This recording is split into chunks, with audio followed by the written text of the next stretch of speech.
Hey, yo, ladies and gentlemen. Welcome to another episode of the All Pro JAFFOs, where we bring you the highly elevated sports talk for the highly elevated sports fan. I'm your host, JP. Hey, yo. With me, as always, the greatest DJ in the entire fucking world, Mr. DJ Matchsticks. What's up, people? You already know he's going to be slightly late. The 6'10 beast from the Southeast, Mr. Country K. I ain't scared of you, motherfucker. And joining us today to kick off the show, a champion now, ladies and gentlemen. Before, we were only able to call him the A7FL Nevada owner. Now we call him Derek Duncan, champion of the A7FL. Ladies and gentlemen,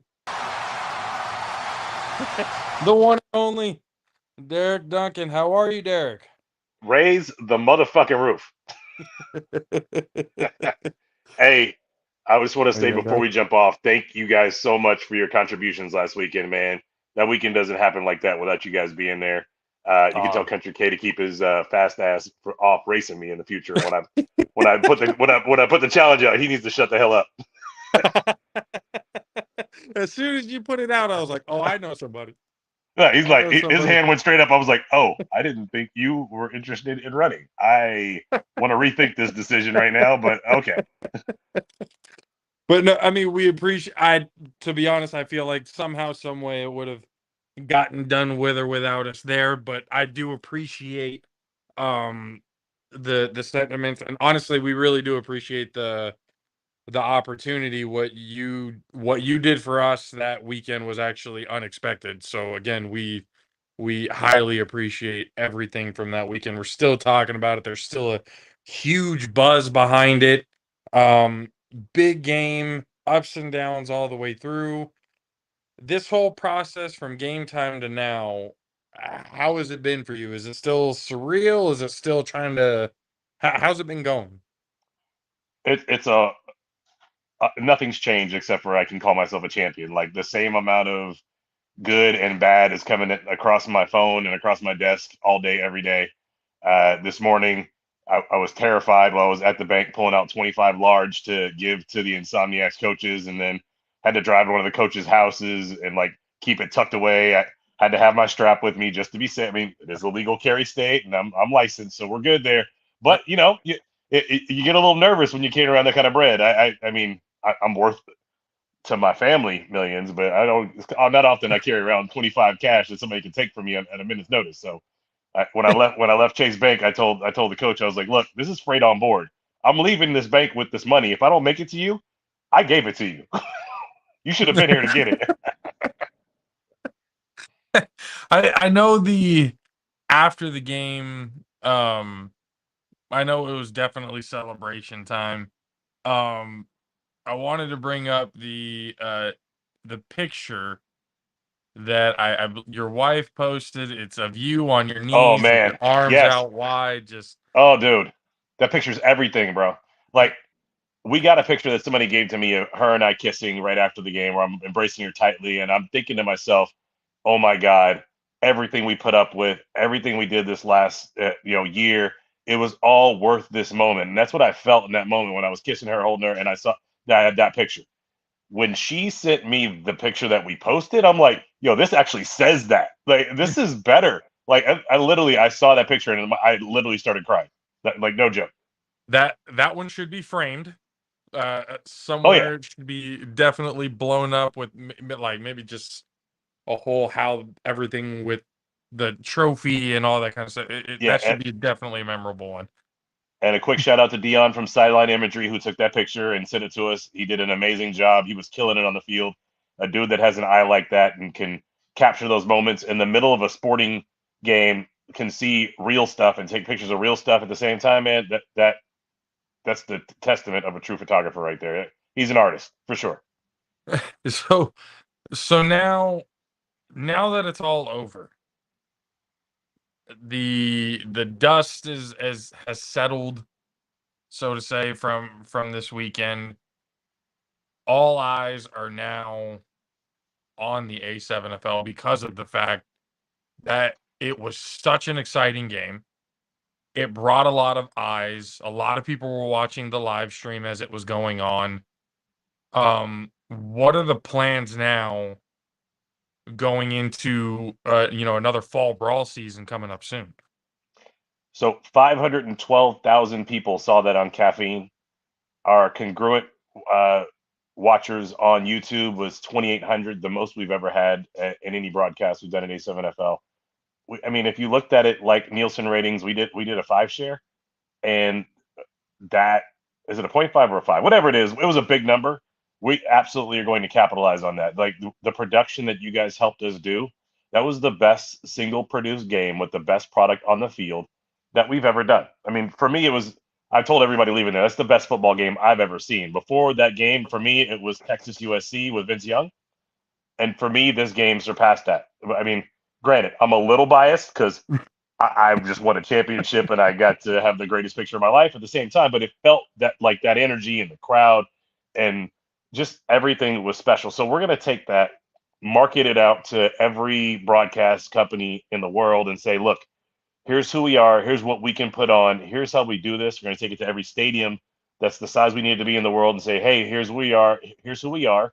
Here's what we're doing. Here's why you want to partner with us, and we're trying to put together every partnership we can. Having Mike Tyson in the building and doing the combine like gave us that extra little edge of attention with NFL people. We've got tweets going out from NFL Diamonds about one of the guys that was in the combine. I retweeted with his actual 40 times. So engaging with the upper folks like that.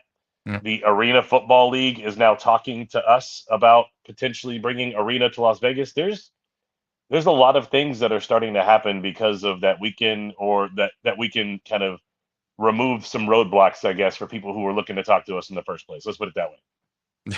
I mean, it's been blowing up, I feel, on all fronts. Even on our fronts, like we've been starting to get more players interacting with our stuff, and it's been really cool to kind of, even players that I didn't even expect. Like, I mean, yeah, we've following and stuff with other players, with the Insomniacs, with the Nightcrawlers stuff, but we're getting stuff from guys in the Northeast now.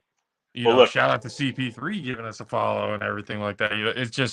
It's that weekend has been booming for everybody.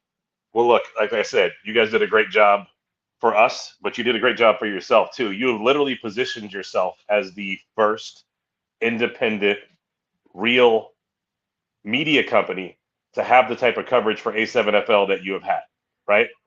And you've been doing it for a very long time. So you couple that with all the great coverage you've done for us and what you guys did this weekend, and seeing everybody and everybody vouching for you guys and saying, look, these guys are the real deal. They're not going to do a bad interview on you and make you look bad. They're it's not just clickbait like some other dudes that we won't talk about. It's real sports. And when people understand that and they know they've got a home where they can voice their opinions and it doesn't have to be within the league platform, this is 10 times more shit I can say on here than my own podcast. I got rules on my podcast. When I'm on yours, I get wild. I mean, that's what we've been telling everybody, that we want everyone to feel comfortable. We want everybody to be themselves, as authentic as they possibly can, because we think people like authenticity. Fans like to be able to relate to players and coaches and ownership and everything else like that. So the more we can be able to make people comfortable, to be able to be on the show and to be able to kind of look at it and go, oh, the JAFFOs are calling. Oh yeah, let's go. Like that, I'd love it for it to be that way every single time. But when we go into this weekend, we know there was a lot of buildup. But behind the scenes for you, how how stressful was the weekend? We know it was hot. That we know. You know, everybody who was there gets that badge of honor that anything under 115, don't even talk to us about it. But that whole weekend, I know it was stressful, but how stressful was it for you guys to get that whole thing together? Yeah, so the weekend itself wasn't stressful at all for me, but that's how I get down, man. There's no worrying about stuff. There's no stressing about stuff. There's just execution. So we worked tirelessly to put a plan in place to make everything go down the right way. And as things fell apart time and again, every single event we had, something negative happened. We just started plugging people in, plugging things in. So where you end up with Josh doing the scoreboard and, chicane. Oop. Look that a little bit. He might have disconnected from his Wi-Fi, so it's freezing right now. I'm back. Do you see me? I can hear you. The screen might take a catch up a little bit to get there. Oh, there we go. Yeah, I got off my Wi-Fi. Yep. The Wi-Fi disconnect always does it. Yeah, so we're on our way. We're on our way to a show right now. So, yeah. So what did I miss? So honestly, everything that could have happened stressful did happen. We understand that it's going to happen, so we're all fluid. We're ready to plug holes and fill holes and do what we need to do and make it look right. If you looked at the camera, looked at the games, you would have had no idea that 17,000 things got canceled or crapped on, and we just kept clicking and making it go. And thank you guys for helping us do that. I'm no problem at all. That's what we were there. I mean, yeah, we were there to kind of get our own things, our own footage and stuff like that. But that was one thing that we kind of talked about with each other, and especially with Matt and everybody else. We wanted to be available for you guys. If you guys needed any sort of help whatsoever, we wanted to be able to help. Whatever, as minuscule as it may be, as taking water down to somebody, we wanted to be able to help you guys out because we feel just as strongly as you guys about where this league is going and everything that's kind of culminated up to this point. Like it's just, yeah, it's kind of like, wow, this is great, but now it's kind of like, holy shit, what is this going to turn into? This is just gonna... I came up with a new tagline I've been using to everybody I've been sending stuff out to today. A7FL, it just hits different. It does. I mean, right? Matt's gonna test because he'll even tell you he was catching up on games and everything else like that. And Matt, you tell him what you were talking about at the end of that game. Your whole outlook on the thing was. Yeah, and I just it was a great game. Like just being down on the sideline during the whole game. And one of the questions I have for you, like the last 4 minutes of the game, like what's going through your mind? Like it was a close game, and then it kind of got away from you guys. And that last 4 minutes, I could see people like looking stressed, and the team started rallying. Yeah, I was like, the fans got behind you guys, and the team rallying. So like you on the sideline, what's going through your mind at that time in the last like 4 minutes of the game? Well, I'll be clear and I'll be completely transparent and honest. I was not happy with what was going on the offensive side of the ball. There were things that we could have been doing that we weren't doing, and anyone who would listen to me, I was telling them that. And I felt like we weren't using play action enough. We weren't using misdirection enough. We were doing a good job wearing down their defense, but they weren't wearing down fast enough. And I was concerned that it was going to catch up to us. Like they were, boxers, we were punchers, and we needed to hit them with some body blows, and the body blows were not taking the toll they needed to because they were so damn good and so well conditioned. But then we saw a couple things on defense and saw that, their best players were playing both ways. So instead of running away from them, we started running at them. And running at them meant on offense, they weren't as clean. They were a little more tired. So when we were on defense and fresh, we could chase them down, make them be on their back foot a little more. So things just started coming together. And then that substitution of Q coming in the game and doing what he did, bro. I mean, he was literally involved in 3 of the turnovers that mattered before the last turnover, the end of the game. Like he just showed up and said, "This is my house. Y'all got to go." Yep. Yeah, I remember at one point on the sideline, you said they're not doing play action, and I believe you guys ran play action like the next play and scored on it. It was. I was like, why are they doing play action? Play action touchdown, right there. I'm like, okay. And Matt Six looked at me and said, "Did you just call that?" I'm like, "Yeah, I did." and then Matt Six said to me next, "I need to get a uniform. I want to go in the game." Yeah, like I really play.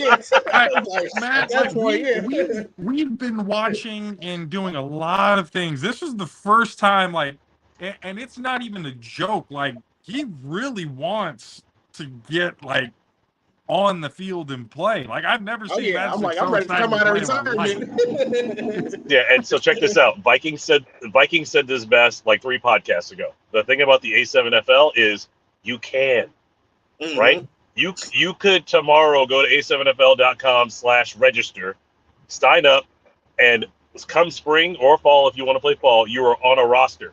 What you do with that is entirely up to you, but you could be in that game, in the championship game, if you play your cards right. That's what's different about our sport than every other league. You literally get in, get your money, and now you're playing with the upper echelon if you're good enough. If you're not, you're on the sideline. Yeah, You don't get that opportunity with any other league. Yep. No, that's one thing that I was going like, yeah, a lot of people should be actually taking advantage of this, especially with the eyes that are on it now.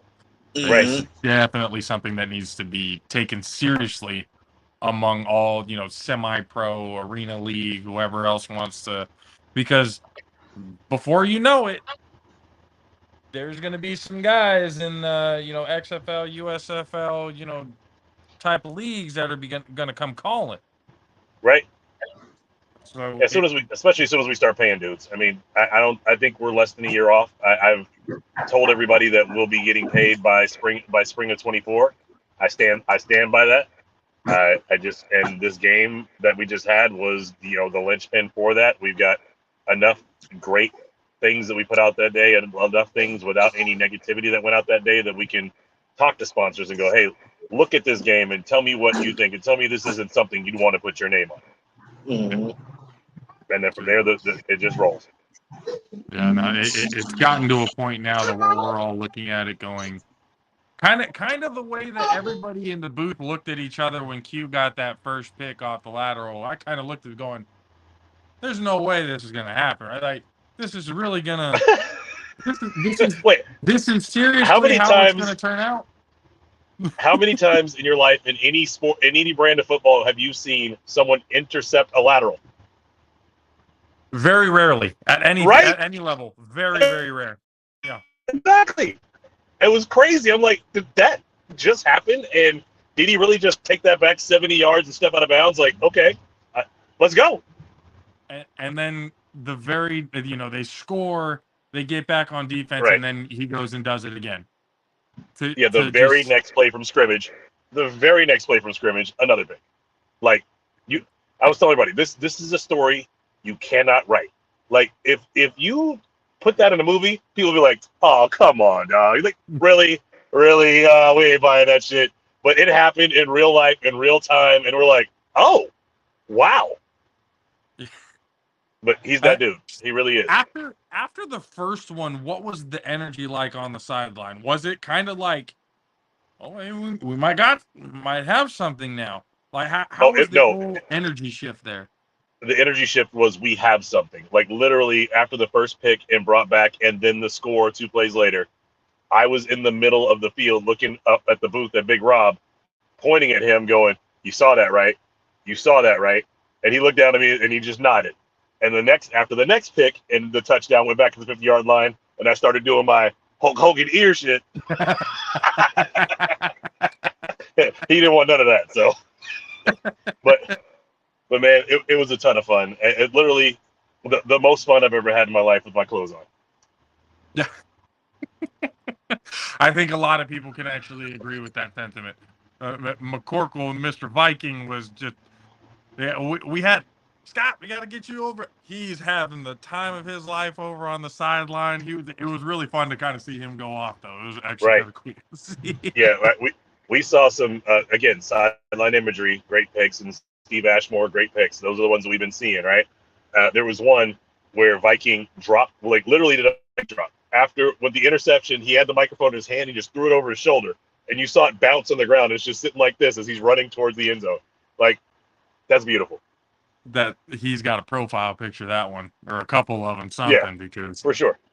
Because that was insane. It was. So again, as this game was about to like begin with the introductions and everything, like there was a feel to it. But as the game goes on, there was one thing that I noticed that even watching on broadcasts and stuff like that at home isn't too prevalent as we're seeing it. But what were your thoughts on the crowd that night? Absolutely on fire, in my opinion. What was it? I could hear it from the booth. What was it like down on the field? So let me just say, all the energy that we're talking about right now, the best game I've ever seen, the crowd saw what I saw. There's no way you can be in that building with that type of game going on, with the type of football we play, where guys, you can see their faces, see the emotion on their face, see the blood, everything, see how hard they're playing, that there's no protection and they're just getting after it. There's no way a sports fan can watch that and not have the energy that was in that building. That's just what our sport is. It's like if you were watching a UFC fight where they were just consistently throwing blows and you're just sitting in your chair not saying anything. That'll never happen. Like, it was energized because the fight was real. And everybody, there was a time when there was 6,000 seats in the house and not one of them had anybody in it because everybody was standing, like, getting after it between plays. Like, there was nothing happening on the field. I heard a chant that I've never heard in football before, and it's my favorite new chant. Every time the Nightcrawlers get a 15-yard penalty, the whole crowd would clap, clap, clap, clap, clap, clap. You can't do that. Clap, clap, clap, clap, clap. You can't do that. I'm like, I'm stealing that for UNLV. I promise. You're going to hear that game one. Well, it was just the crowd atmosphere, the kids and everything getting involved with everything. The kids were the best part. And with I was actually just about to interview Scooter on the field, and some kid, comes up and asks, "Can I have your jersey?" And Scooter, without even thinking, "Hell yeah, buddy!" Here he took it right out of his bag and handed it to him. That is awesome. I was standing on the section 105 up the stairs after Davik scored his touchdown. And he was standing there talking to me, and some little kid came up, and he looked at Davik. He goes, "You're him. You are him." And Davik turned around and showed him the Himothy on the back. And that dude's dad actually posted on the A7FL site how cool it was and how great the players were interacting with the kids and everything, man. And to be real, that's what we all really do it for, man. If you get the adoration of children, man, you've done something for yourself. That's a beautiful thing, and it feels right. You become a role model. You live a little better. You try to do things a little better. And I think as long as we have that atmosphere going, this league's going to be around for a very, very, very long time. Yeah, it was definitely something that I looked at going like, man, they really got something here, because when you get the kids involved, the parents are like, all right, we got to feed them more into this, because this is something that they can look up to. The players are really cool.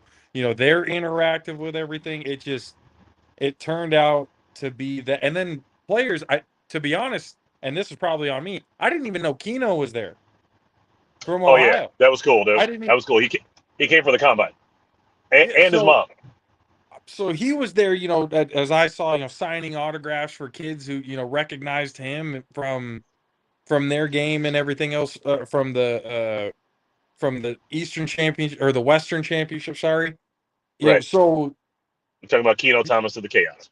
Yeah, they're getting They live in Ohio. They live across, and they're getting noticed here in Bullhead City, Arizona, of all places. Right. So, and that little city, man, to have a stadium like that, it's really something, because that stadium, it is, and it's for the high school team, right? Yeah, so they built it specifically because you saw what the weather's like, right? High school football starts in 2 weeks in Bullhead City, Arizona. If they were playing outdoors on a Friday night at 7 o'clock, those kids would get absolutely cooked. So that stadium was built so that they could have real football. And now they're turning out 2 or 3 D1 athletes for football programs annually out of Bullhead City, Arizona. There's one guy who's an Air Force commit. There's another guy who's a Colorado commit. Like, it's starting to happen. All they needed was that stadium. You got good coaching, down to earth folks down there. They're doing it right. They're training and they're getting these boys ready to go. Yeah, no, everybody, the staff and everyone who was there, real quick, shout out to Kelly, shout out to Elizabeth, shout out to to Sherry, to everyone who was there, who kind of helped out behind the scenes, trying to make things go, because they were beyond helpful with Yes. everything it was that we needed. So, like, the unsung heroes, really, of the whole situation. Yeah, we've had a Um, lot of practice though. yeah, Like, luckily, we have a team that's been putting on games like this for a year and a half now. So we have our fall season, we have our spring season, and we're putting on 3 or 4 games every Sunday when that's going on. So not only is it practice for our guys, it's practice for our staff members to understand everything, and we incrementally get better. Some of it becomes muscle memory. Week 1 is always rough. Week 2, we're back in the swing of things and everything's good. We've been on a roll and producing games every single weekend or every other weekend. So we were ready for this weekend. We were as prepared as we could have been for all the things that went bad, and that's why on TV it looked so good. yeah, no, the whole thing came out great. Everybody involved, um, that made that happen, definitely deserves all the credit in the world and stuff, because that whole thing was just awesome. And now we're getting into a time where conversations are starting to happen, and this is what I'll let you go with. Now that the league is getting the views, the popularity that it deserves, Yep. how close are we getting to now? You just said, that we're close to getting to the point of actually paying players. But how close are we also getting to the interconference play that everyone's been kind of asking for this whole time, to really get a good gauge on how good some teams really are? But I'll give you guys a first exclusive. The plan for this season, as long as the money comes in, is to do that this year. I won't get into the particulars of how it's going to be done because it's really going to shake up the overall league to get it done. But at the same time, it's going to get planned out, and it's going to get presented to sponsors, it's going to get presented to customers, it's going to get presented to people with money to say, well, this is what we're going to do, invest here. And if we get X amount of dollars invested, it happens. If it doesn't, we likely can scale back to where we already were and do another version of what we did this season, and then have everybody clamoring and wanting to be that. But my fall season is going to have a lot to say about that and how good it goes in both Vegas and LA and Reno. So we're going to have 3, in an L shape, doing a fall season in this region. And if it goes off as well as the last fall season, no reason why spring we won't be ready to rock and roll with travel and pay for our guys. It's going to be amazing to see the whole process go on.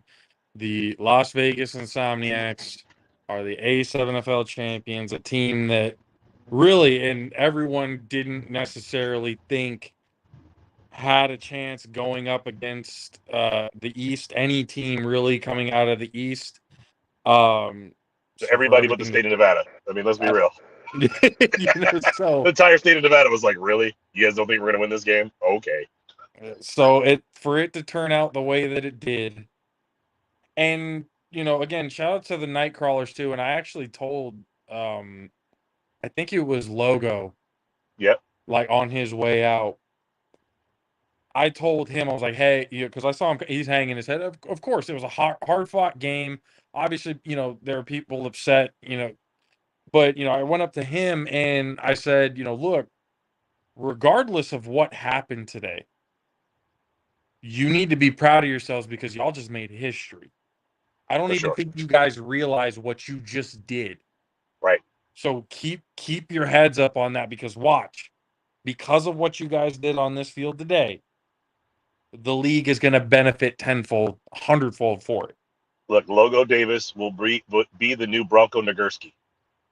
Right? I'm serious. That there's dudes that were on the field last Sunday whose names will live on forever because of what happened on Sunday. Once this league has the upward trajectory that it currently has, if it stays on this, those men that played that game that day will be remembered forever. Absolutely. And on that And note, on top of that, let me just say one more thing. The brotherhood that was made that day between the competitors that fought against each other, those dudes left friends.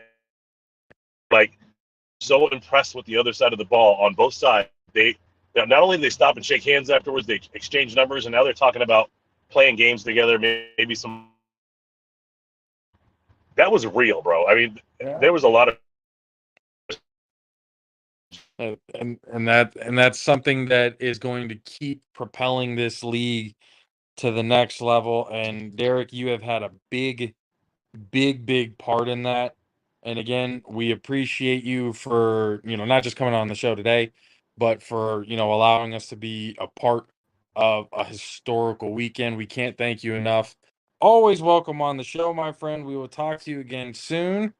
Ladies and gentlemen, A7FL Nevada owner, and now your 2023 A7FL champion, Mr. Derek Duncan.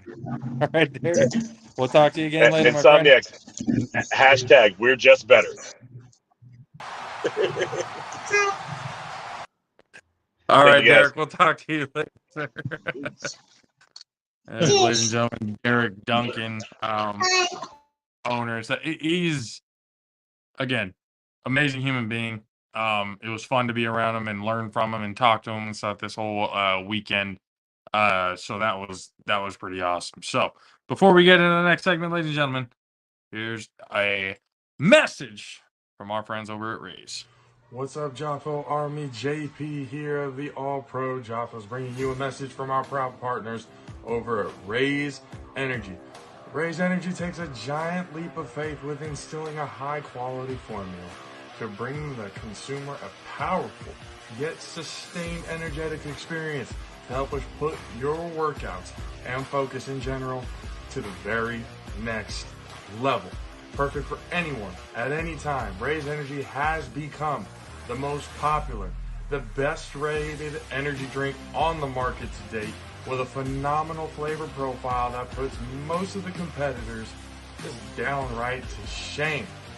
Powered by the enhanced Refresh technology, Rays Energy delivers with a performance-enhancing energy drink profile that aids in the most often overlooked categories, which include targeted focus, enhanced recovery time, as glycogen becomes depleted, improve clean energy levels, boost in stamina and in hydration.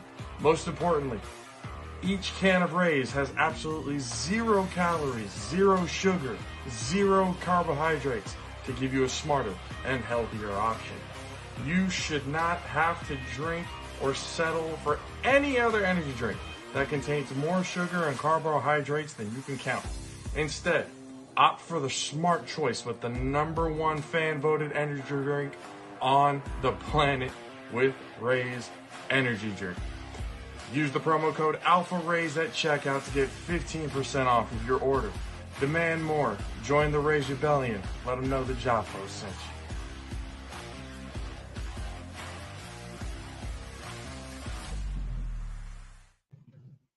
you. Yes. From Ray. Got a new video out on YouTube for the Rays. We did a reaction video with the guys from the 3-on-1 podcast with the Rays cakes. So go check that out over on YouTube, over the Tornado Bros Productions YouTube channel. Bringing them in now because it's that weekend. Ladies and gentlemen, the F1 guy. F1. The CJP. Let me find it for you. Here comes the money. Thank you. Money talk. Here comes the money. Got to get his little Shane McMahon in there doing a little step with the rolling and the get off that with it. Bro, so a little bit of a surprise this last weekend. A lot of new shit. New tech for Red Bull. We got Alpine leaving. Not leaving, but firing their whole fucking office. Lando Norris and the McLarens. Lando Norris breaking shit too. It's all right. He shouldn't have had it so close to the edge. I'm with Lando. Well, I mean, he probably should have done it on his own podium, but I mean, well, he always does it on the first place podium right there. I don't know why he didn't win. Okay. But But I mean, I'm sure Max is like, it's just another trophy that I can, use to decorate my bathroom with. One of 110 that's coming. Yeah, it's pretty nuts. But now it's going into the Belgian Grand Prix. Yeah. Max, because of the gearbox change, Yeah. is going to take a 5-place penalty on the grid. Does it matter? No. Not at all. No. Not at all. He was 8/10 up. I would not be 8/10. surprised if he takes the first place spot after fucking turn 1. To be completely honest. It wouldn't surprise me, but I would say lap maybe. Well, Checo's on the front row now too, so we'll have to First see. lap, turn 1. That's where it happens. Right off the start, he's gonna blow past everybody. Nah, I'd say more like maybe lap 11, 12. He'll be back in the race. Back in the race? So what? He's starting off at 6, right? 5. Wait, 5 or 6? I think it's 5. If he got pole, yeah, and he's taking a 5-place grid penalty. I think he's either at 5 or plus at 1. 6. I don't know.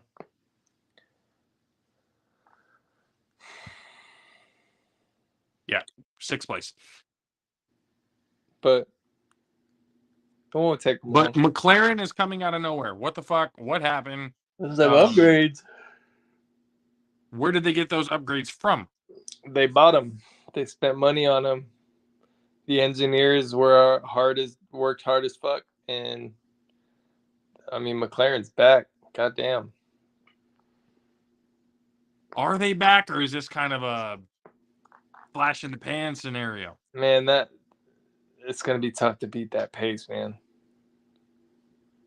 For everybody else, not for Max, but for everybody else. It's his racing style, bro. It's got nothing to do with the car because him and Perez have the same car. And Max is blowing everybody out of the water by half a minute every race. So, I mean, and when you think about it, bro, he is miles ahead. Miles ahead, like literally and figuratively. Of everybody, really. That is definitely what's happening. It's like Max, but you have to remember how fast these cars go. And if he's got a 30-second and they're qualifying at 1 minute, some tracks sub-minute. This one was about 2 minutes and they got it in the wet and then they got it down to what? I think it was like 148.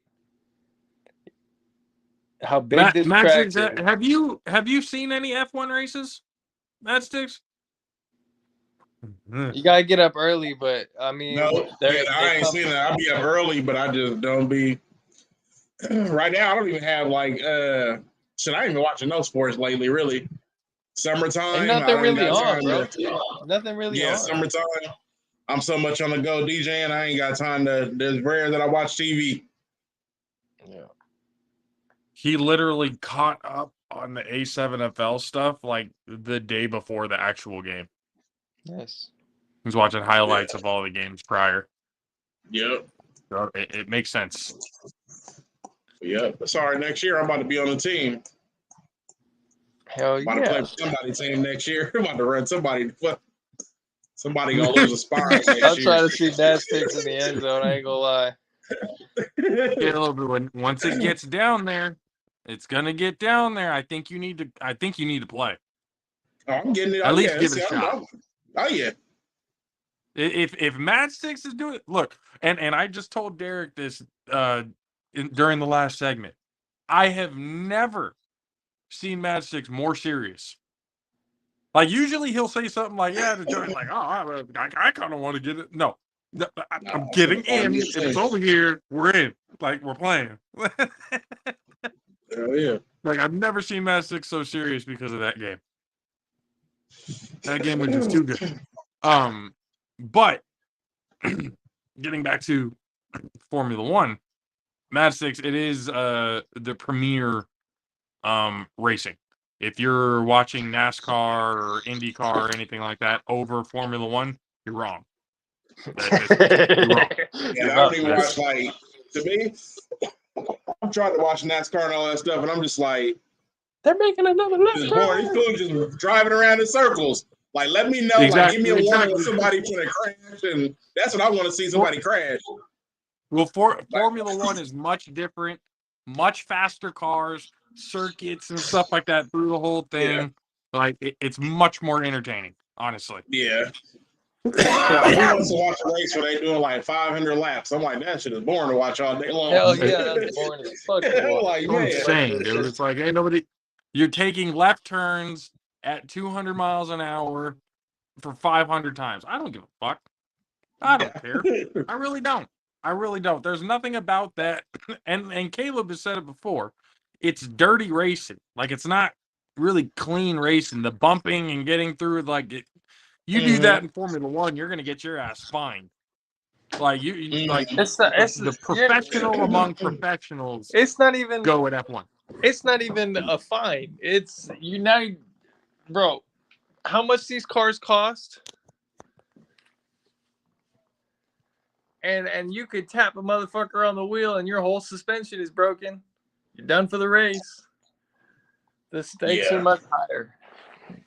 Yeah, it's crazy. It's crazy, but it's much more entertaining. And I mean, as of late, depending on who you ask, will tell you whether or not this season is entertaining. Because again, Max Verstappen has been destroying every single race by 30 seconds, and the distance 30 seconds is between cars. That's a fucking lifetime almost, and he's whooping the whole field by that and more.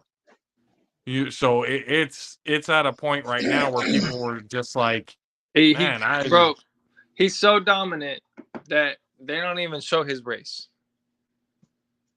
They show him when he starts, and then he pulls away, and they're like, "Well, Max is checked out for the day, but here's what else is going on in the field."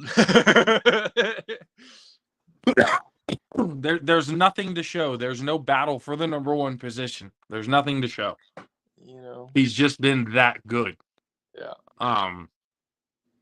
It's at a point now, especially Formula One, where they're gonna have to do a massive shakeup for people to actually have a chance. There's rumors going around now that Leclerc might be looking to take Checo's seat in Red Bull next year. There's the rumors of Lando going to Mercedes are getting higher and higher. I'd rather see Lando in a Red Bull, and I think Max would too. Who? Lando in a Red Bull? Yeah. They get along better. Yeah. But I mean, I can see it now. Would you rather have a friendship or a rivalry on your team? I mean, it's got to be a little bit of both. But if I'm thinking about the team, I don't want to see Charles Leclerc at Red Bull because it's going to be a Rosberg and Hamilton situation, and it's going to be a fucking nightmare, and they're going to crash into each other a fucking lot. I'm not trying to see that, especially as a Red Bull fan. It's not just Max. Max is great, but I'm a Red Bull fan first. Yeah. But yeah, when it comes to it would be safer for them to go with Lando than it would with. Well, just because they have a better friendship, and I think, Lando's fire is there, but and he's gonna, no matter what, they're gonna be fighting. But I think Lando's a little more forgiving than Leclerc would be. I'm just happy to be here, type of thing. Yeah, and I think he's definitely still a little bit immature, and you can hear it on his radio calls when he's talking, and when he's in high stress situation, you can hear him kind of panicking in the driver's seat. But I think they need to put him. He needs to go somewhere where there's a veteran. I don't think who better than Max? But Max isn't really like a veteran to Lando. Lando came in maybe 2 or 3 years after him, but it's not like Lando's teamed up with a rookie. You know what I mean? And that's where I think that's where it's hurting Lando. Because Lando is, I mean, he's an experienced driver, yes, but he still has his moments. He could have benefited more if somebody else, like either somebody like a Bottas or a Alonso, like an older vet, like he would have benefited more from that. I mean, he had Alonso for a little bit, but yeah, but Alonso wanted out of McLaren. He didn't want to fucking be there. Nah. So that's a completely different. Now, had Alonso actually wanted to be there, Lando could have definitely, benefited from it. But because he didn't want to be there, and I mean, even though, I just said, if he would have had Alonso there, he would have benefited. Because yes, it's true. If he would have had Alonso there, he would have definitely benefited. But McLaren at the time fucked off and screwed him, so he left. That's just what it ended up turning out to. And I think that might have been one of those setbacks that could have probably set Lando back a year or two to where he could potentially be. Because he is a good racer. Yeah, he's a little bit of a, he's nitwit and he's a kid, but he needs to mature. He needs at least 2 or 3 years more of maturing and understanding that, not just because you're in the lead, it's not. He doesn't look at it the way Max would. You know what I mean? He doesn't look at it the way a veteran would look at it. He overcorrects. He makes mistakes while he's in the lead. And maybe it's just his heart getting to him, but those are things that veterans wouldn't do. And people who actually have it. You know what I mean? Like, so. Well, do you think once Lando has that potential to have that it factor, he just needs to get over a few mental hurdles, I should say? I don't know. I think I think it would be more mental than anything. Because the physical tools and everything, like the kid can race. He's and he's a great racer. It's just when he gets into the lead, it's just like he turns into this like panicky little fifth grader who doesn't know what to do with himself. He showed it last year when they were or not last year, but the year before that when they were in Russia, and the rain was starting to come down, and he's on slicks, and they're like, hey, we should box for inters, the entire field, and everybody behind him does it. And he's like, no. And he panicked. This year as well.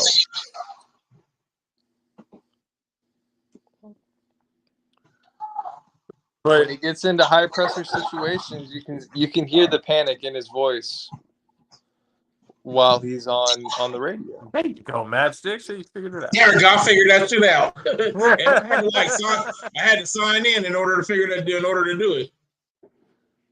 But now I'm streaming the podcast to my Facebook audience as well. So fuck yeah, hell yeah. Hello everybody from Mad Six's page. Talking Formula One with CJP, my younger brother. Earlier we were talking with Derek Duncan on the A7FL. This is the All-Pro JAFFOs, bringing me the highly elevated sports talk for the highly elevated sports fan. Myself, JP, DJ Matt 6, CJP right now talking about Formula One and how Lando can probably benefit from being a Red Bull racer. Do you think McLaren or Leclerc going to Mercedes would be more beneficial? No. Why? Because of Lewis? No, I think if anything, if Lando left, if he went to Mercedes or if he went to Red Bull, whichever it is, I think Leclerc should probably bid for that McLaren seat.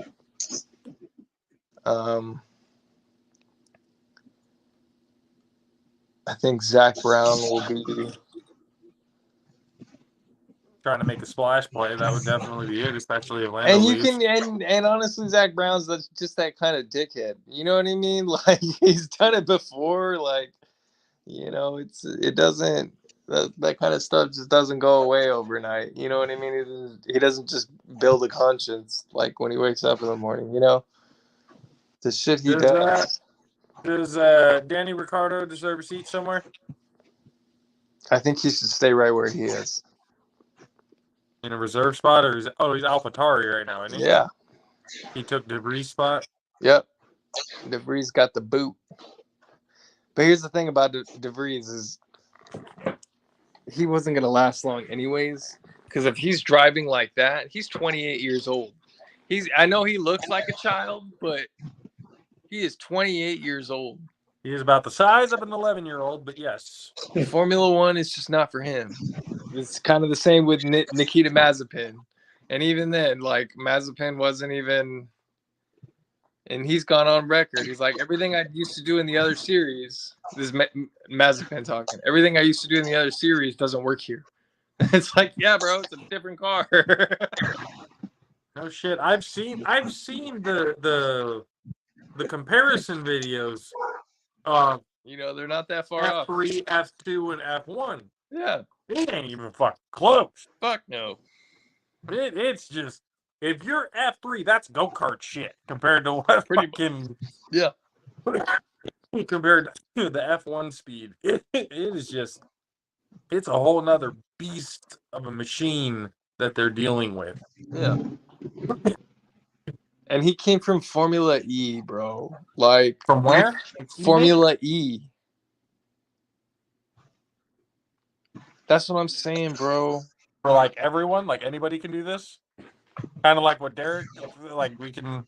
No, we can sign up and register, and they're trying to market it as the all electric Formula One. It's dog shit. They have to change cars mid race because the fucking battery dies. Like it's dog shit.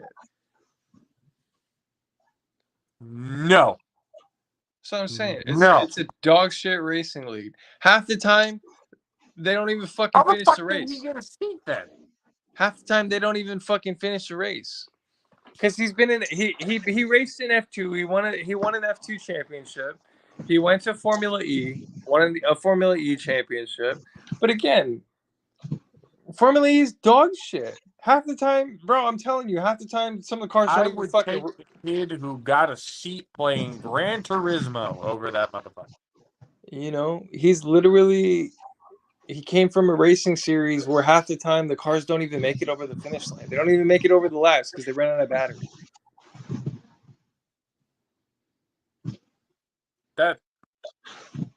Why is that even a thing? It's because the environmentalists. That's why.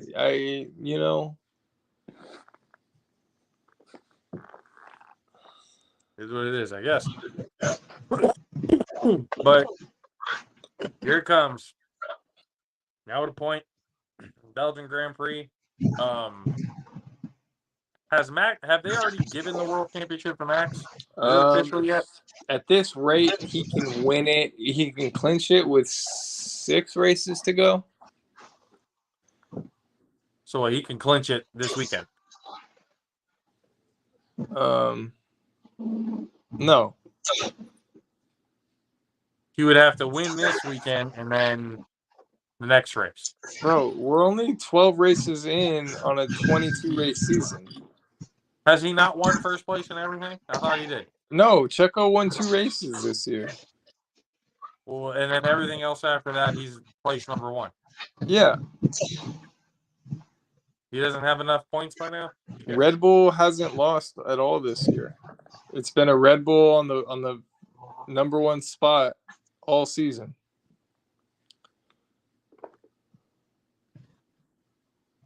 Have they given him the Constructors' Cup then? It seems like that should be... I think they can clinch the Constructors at 7. Race 7. So then if Max wins the World Championship, like, does he continue or? Absolutely. Max He's is gonna just win like, I'm 8 gonna break more. every fucking record that's ever been made. Might as well fucking go for it. Shit. The way Mhm. he's racing and the car he has, and it's only gonna get faster. There's gonna be new Capitalize on it as much technology as you every can by year. now. He won't have as much wind tunnel time, but fuck. Pat the stats. They barely had enough wind tunnel time this year, and they look at the car they put out. That thing's an absolute beast. It's a monster of a fucking racing machine. Predictions, sir, from what you've seen in practice so far. We got a sprint qualifier tomorrow, so Okay, but what you've for- seen so far, making predictions. for Sunday or for Top tomorrow? 5 For Sunday or for tomorrow? for Sunday. Okay, for Sunday. Or you can do both, whichever one. Well, we definitely got Max. Max should win. Checo, if he doesn't come in second, he needs to start worrying about his seat. Leclerc. No, I've got Lando coming back on the podium. Ferrari's gonna fuck something up in the strategy, and Lando Norris is gonna come up. No. Number 1, Max. Number 2, Leclerc. I got Leclerc at number 2. Checo at 3. It's either Checo or Hamilton. So put Hamilton at 4?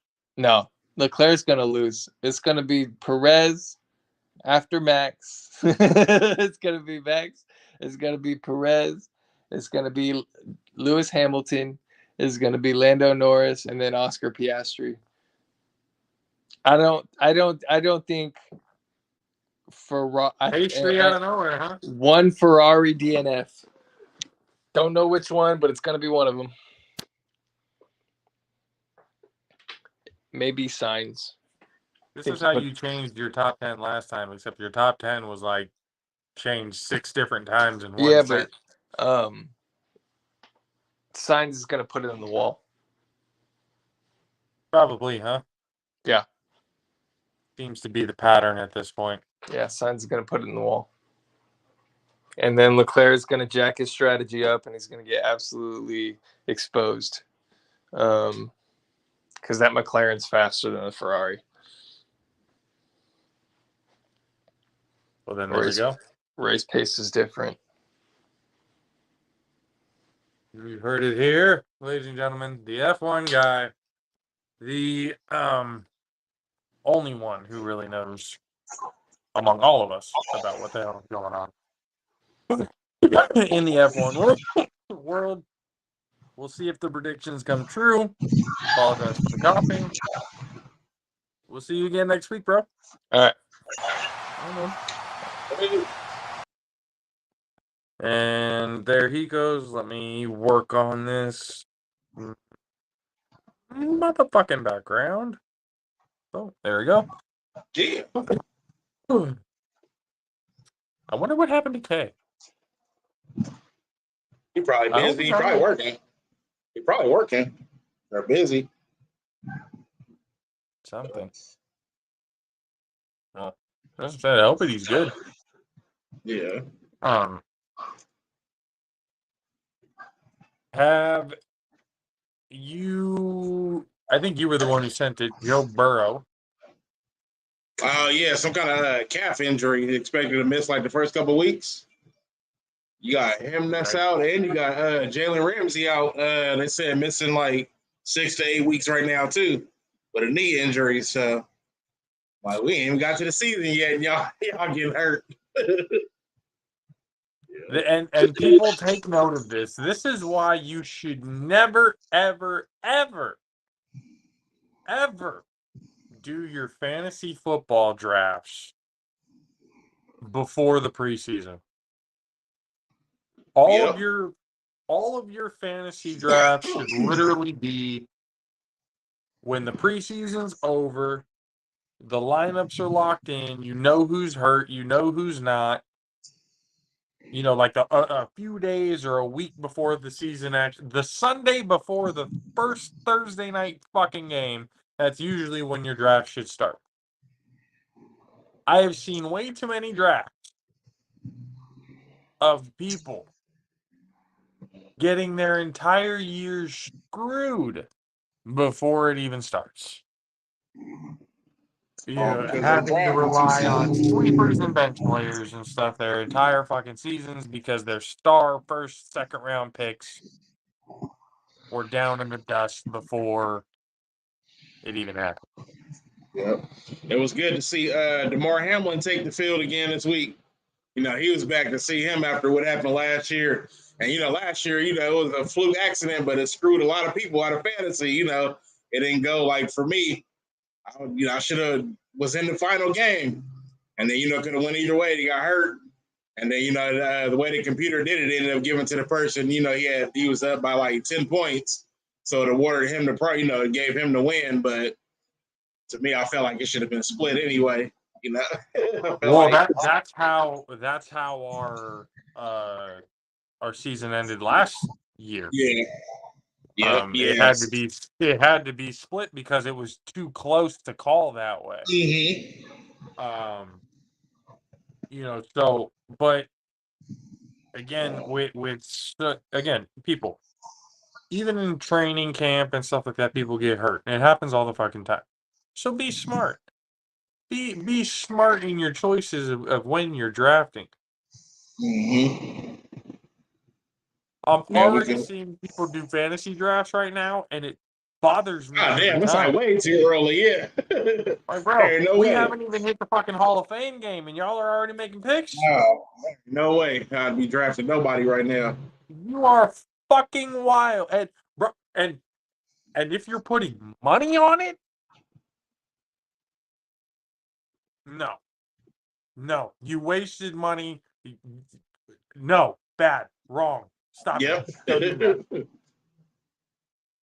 If you are putting money on a fantasy league and your commission, especially if it's a fantasy league of like $50 to $100 or more that you're putting down to get in, and your commissioner says, "Hey, we're gonna have our draft before the Hall of Fame game," you take Like, that fucking money and you find another right. league. Get my money back. Give me my money. You can tell that commissioner he can go fuck himself. Hell yeah. And go find another league. Come join our league. We'll take anybody as long as you have a decent nickname as your team. Right. You know, because again, man, we're trying to look out for you guys. Okay? We're trying to look out for you and then call out the commissioners for making stupid decisions. Because at the end of the day, the commissioners are fucking you guys the most. The non-commissioners of the league are getting screwed the absolute most in this whole thing. Yeah. You know, so if you're going to be a commissioner or you're not a commissioner, you need to let your commissioner know, hey, you know, fuck all that. We're going to do our draft after the preseason, before the regular season. And it's fun. Now, if you have players and they get hurt like the first week, then, you know, hey, shit out of luck. Hey, you know, fantasy gods weren't with you this week, bud. Nope. No, and that's what makes fantasy football so hard. All it takes is one injury to fuck off your whole season. One injury to a key player, and it just... yeah. And especially like being in a league with a lot of people and there just ain't nobody else to pick up, then you just screwed. Like if it's a quarterback position. And also this. To those of you people who go on social media and talk shit to the actual players about your fantasy team, y'all got a special place in fucking hell. Y'all got a real special place in hell. Y'all did. It's a whole different level of lunacy. Okay. It's just bad. It's terrible. Don't do it. It's stupid. Be a good person. It's fucking fantasy football. Okay. You have no right to go tell somebody who plays on Sundays why you missed out on $100 pot because of your fucking Like, well, fantasy shit, I league. still got my $1 million check. That's like that That's kid right. the other day that was Cam Newton was trolling Cam Newton at the practice the other day, and or I don't know if it was talking shit to him from way on the other side, and Cam was like, our bank accounts ain't the same. And the kid wanted to get mad, and be all humble, like, oh, you a player, you're like, you shouldn't have said that. Hey, you get whatever energy you put out, you get back. That's what I'm saying. I'm like, no. You don't get a pass just because you're a fucking fan, all right? You got to get yourself humbled every once in a while just to let yourself know, hey, I'm really not all I'm saying I am. That's what I'm saying. Like, if you have the balls to actually go or talk to a player in person or on social media and stuff like that and bitch and moan about your fantasy season to them, like, get a fucking life, man. Go get a job. How about that? Go do that. Go take a Gamblers Anonymous course. Maybe an AA meeting, because there might be a little bit of that involved as well. And like the Jordan meme, stop it. Get some help. Get some help, really. Because it's not that serious. It really isn't. Now, it's fantasy football season is coming up. Obviously, people, because we're talking about it. So that means the third season of the JAFFOs Fantasy League is coming up, and we're planning a lot for this one.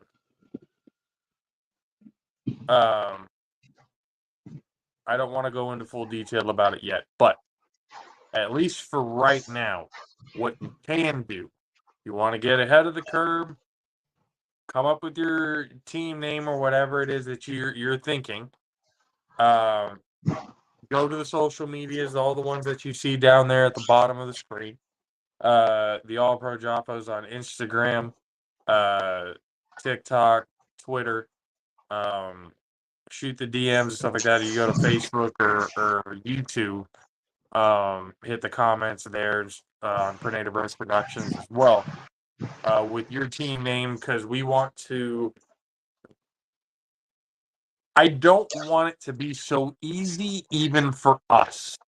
And if we have leagues that are like 8, 10, I mean, yeah, it's competitive, but it's, not as competitive. Now, when you have 12 to 14, or even 16, some leagues I've seen, those guys are crazy.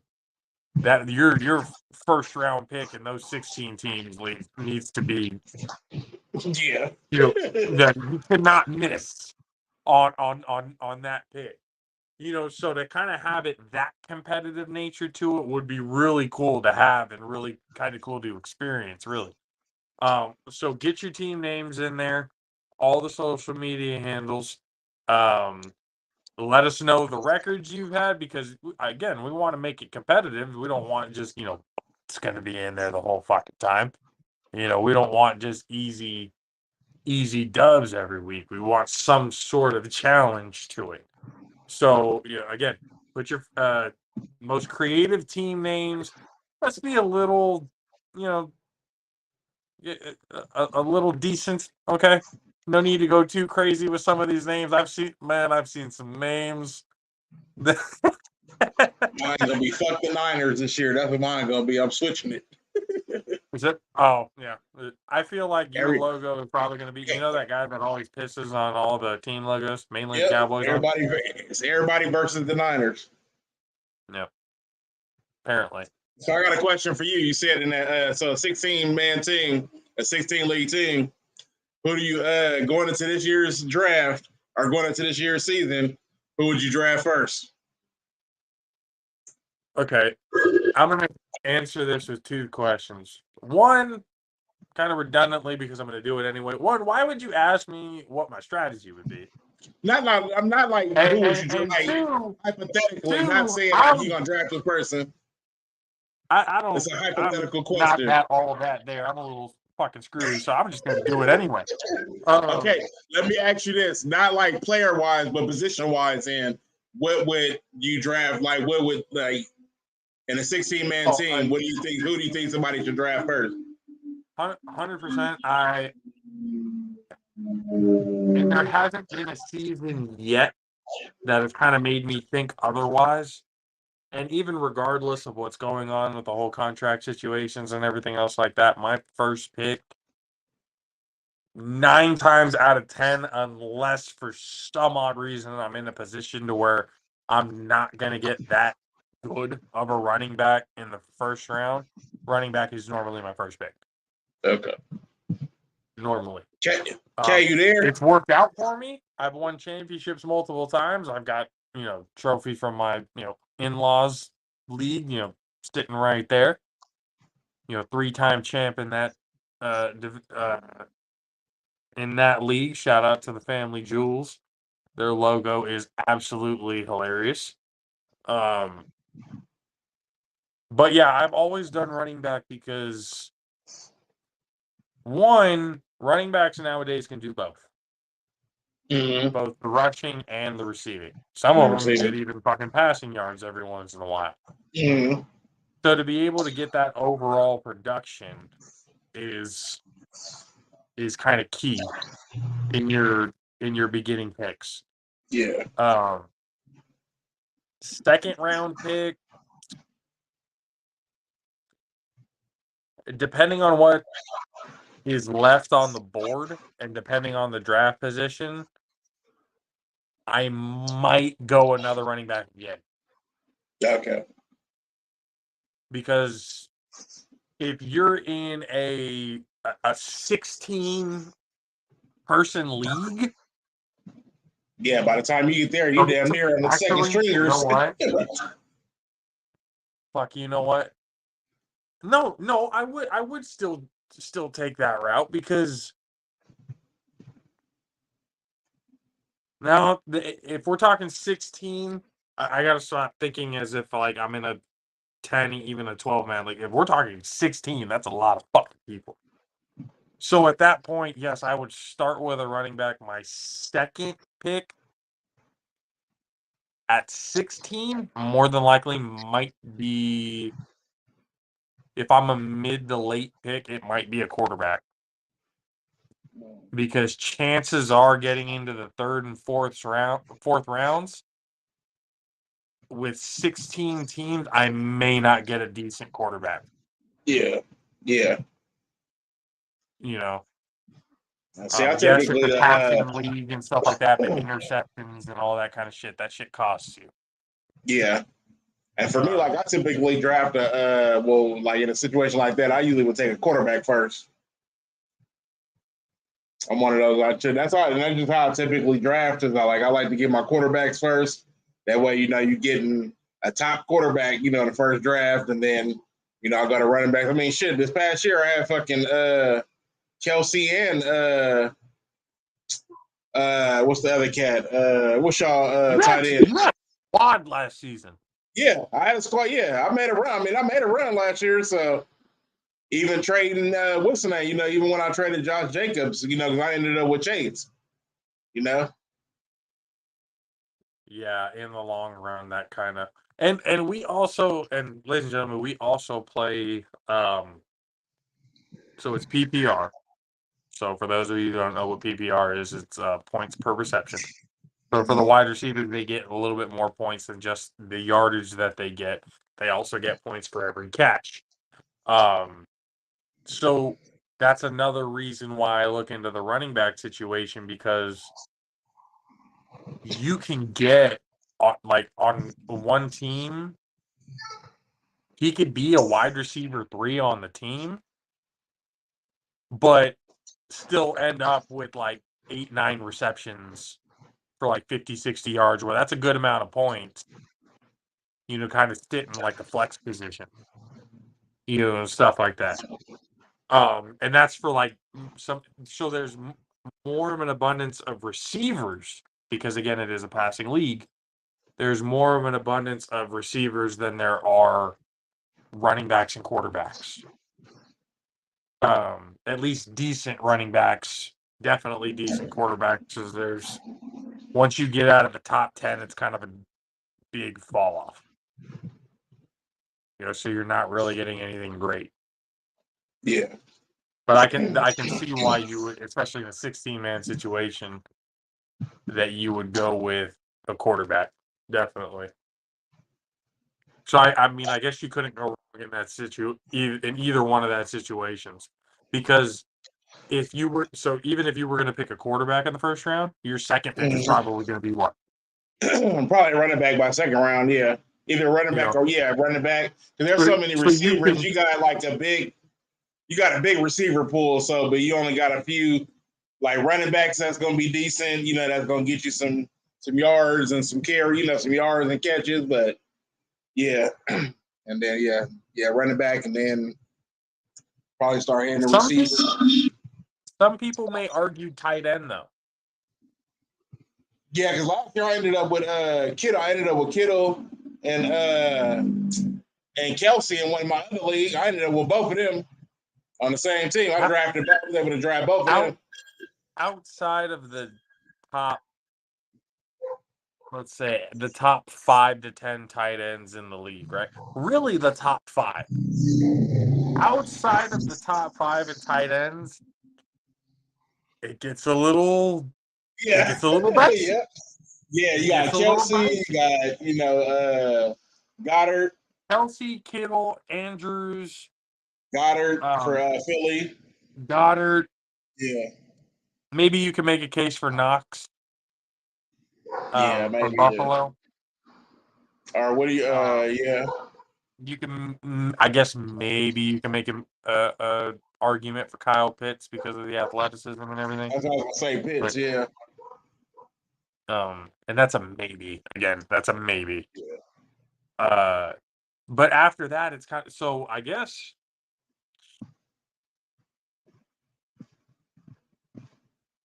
you could prioritize tight end in the early rounds as well.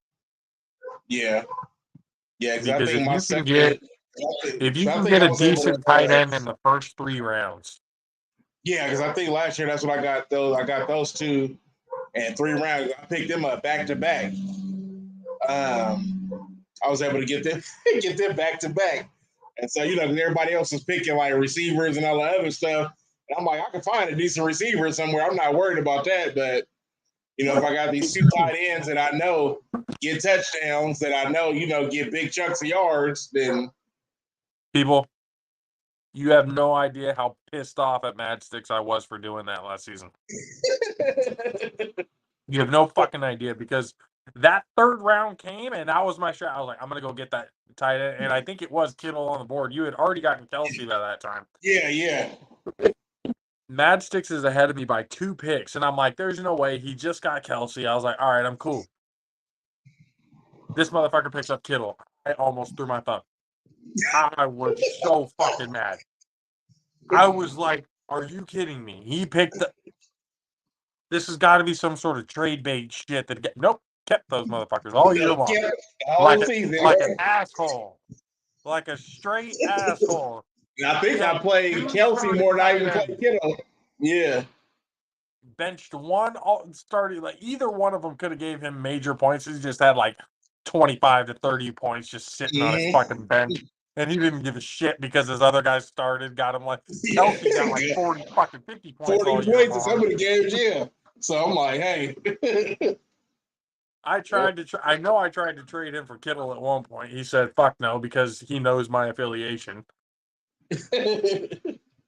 And no, he said no to a couple of other, offers and stuff. He was literally sitting on the fact that, like, I am just going to make everybody suffer with the fact that they have a shitty tight end. Yeah, I'm gonna run with this squad. And this is one of those, haha, you can't have them. Yeah, unless you giving up the house. Yep. And you got picked, or not? I mean, you picked up players last year for the fact that you gave up Jacobs for Jamar Chase. Oh God! I mean, I guess in the end it kind of worked out for my nephew, but I definitely thought, I was like, that was the dumbest fucking thing I've ever seen. I was Yeah, like, he got holy lucky. Yeah, crap. but it was one of those that I had running backs, so it's like I really didn't need Jacob, so I had other running backs. So, but I needed a wide receiver at the time, so it was like I can give up. That's right. Who else did you have? Who did I have last year? Didn't you have Saquon? No, I didn't have Saquon. I think I had Pollard at one point. Who else did I have?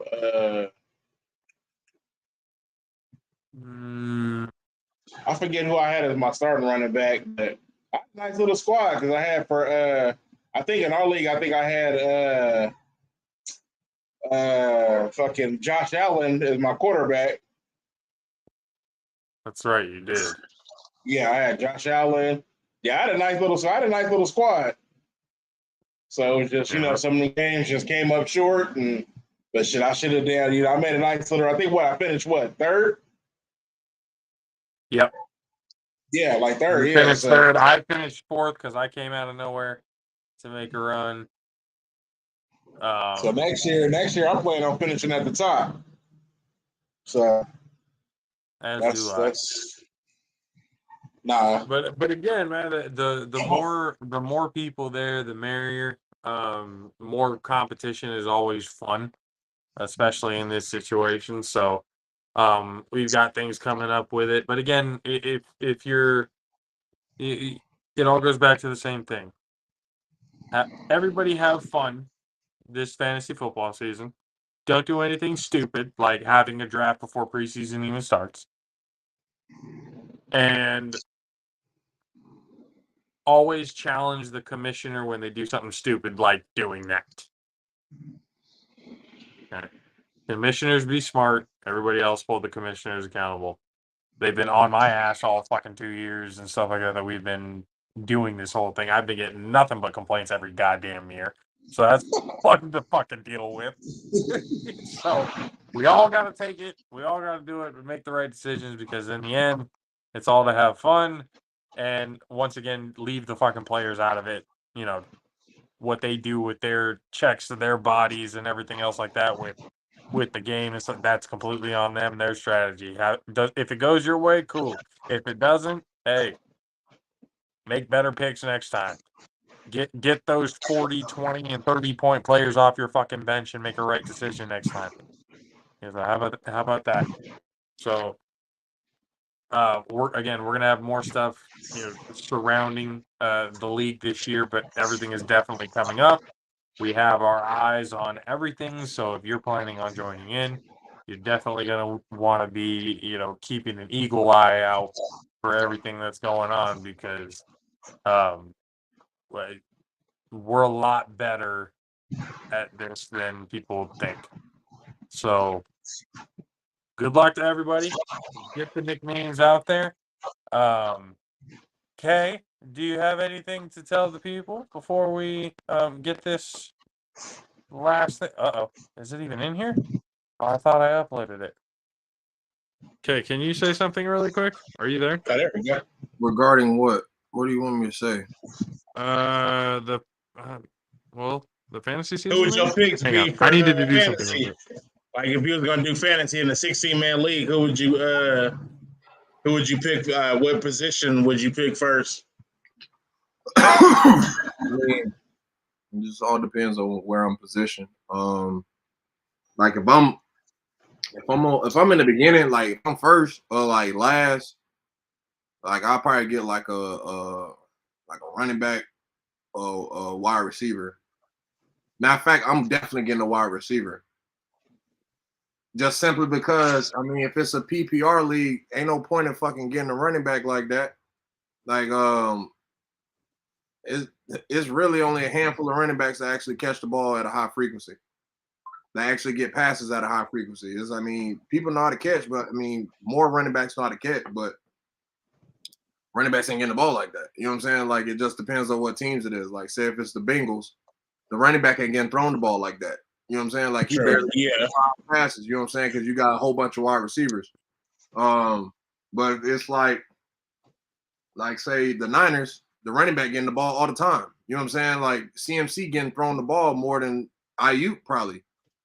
I'm not entirely sure the whole balance is with that. You know what I'm saying? Or even go to like your team, your old team, the Cowboys. Tony Pollard getting the ball more than Gallup and motherfucking goddamn Oh yeah. Yeah, because we looked at that last year, the stats, like yeah, we looked at the receiver, yeah. So I will fuck around. I will fuck around and get a wide receiver first. Yeah, because you wouldn't want to take a running back because of the fact that they're so scarce. No, I'm saying, but based off my stance and position in the draft, then nah, because it's a PPR league. Why would I go get a running back that gets a high average of fucking like his high is like 8 catches in the game?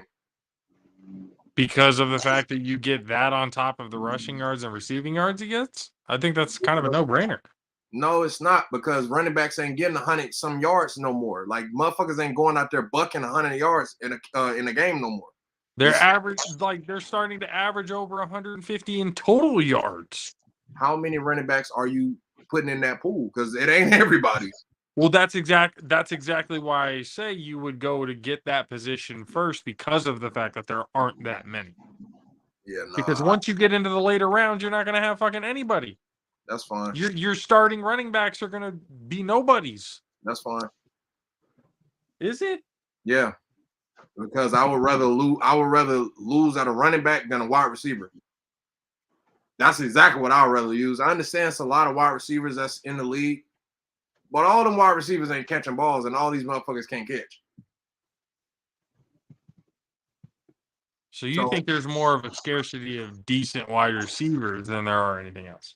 I mean, based on, I heard the tail end of what y'all was saying about it's not many decent quarterbacks and shit. So that's the reason why I'm gonna go get a wide receiver. That's a tandem position. You get what I'm saying? Like a wide receiver is a tandem position. You're tagged whatever. So yeah, I will go get a good wide receiver first that I know got a good fucking quarterback, and then I will go back and get a goddamn running back, because you can have a shitty quarterback and still perform at running back. Saquon Barkley. I ain't gonna say Daniel Jones is shitty. I will. I mean, you ain't Danny Dimes to the other fucking team. Again, I don't think you're looking at the stats. I don't need to. I see it on the field. I mean, what? All right, so when you're looking at the field, what wide receiver you seeing on that field for Daniel Jones to throw the ball to? Well, they got rid of him, but they had Tony. Tony won the number one. Tony was a fucking gadget player to be nice. They had who else? Hang on. If he's not a number one, you taking this Sterling number one. That's pretty much Sterling Sharp, or what was it? Sterling Shepard is not a number one. He is not a number one. He's why did I say Sterling Sharp? Yeah, I don't know why you want that's my mind went way the fuck back. That's a rough story, but I'm saying like even still, it's like yeah, no, Daniel Jones didn't have a wide receiver out there like that. Like y'all can say whatever you want, New York fans would be like, oh, we got no, you don't. You don't got guys. Your whole wide receiver core is ass, and they injured all the time. No, sir. They got Waller now, but yeah, and I think y'all forgot about mentioning him in the tight end list. You kind of disrespect. Oh yeah, Darren Waller. Yeah. Now that I thought about it, I was like, yeah, he's probably up there in the top 5 for sure. Yeah, he's probably up there before Pitts is. Yeah, I think so too. Yeah, when he's healthy, yes, absolutely. I mean, he only been hurt once. That's also true, and I think that's because he wanted out. Nah, he got legitimately hurt. They ain't have shit either. The way they did Derek Carr, he was like, you know what, I'm gonna fake a hamstring injury and request my release and or trade to another team when the year ends. Would make sense. I mean, yeah. Wouldn't be the first time we saw somebody do that. Yeah, but again, I don't think that was the case with him, because he got a contract coming up. You can't take stances like that. Like, yeah, you're good, bro, but everybody also remembers you're a former wide receiver turned tight end. Like you already failed at a position once. Now you are faking injuries. That's not smart. But like he's one of the best tight ends in the league. Yeah, but again, all the other tight ends didn't fail at wide receiver. Some of them never even had the chance there. I mean, you're proving my point now. They just played tight end. They didn't have a chance to fail at another position. 100% proving my point. Yeah. So then by that standard, you would say Darren Waller's maybe not a top 5. He's top 5 statistically and speed wise. But outside of what a running back, what a wide receiver does, what does Darren Waller does that a tight end does? That's really good. He's not, he's a decent run blocker, but he's not a great run blocker.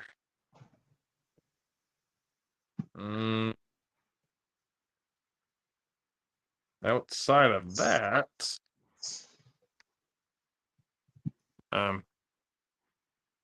really can't think of anything. That's what I'm saying.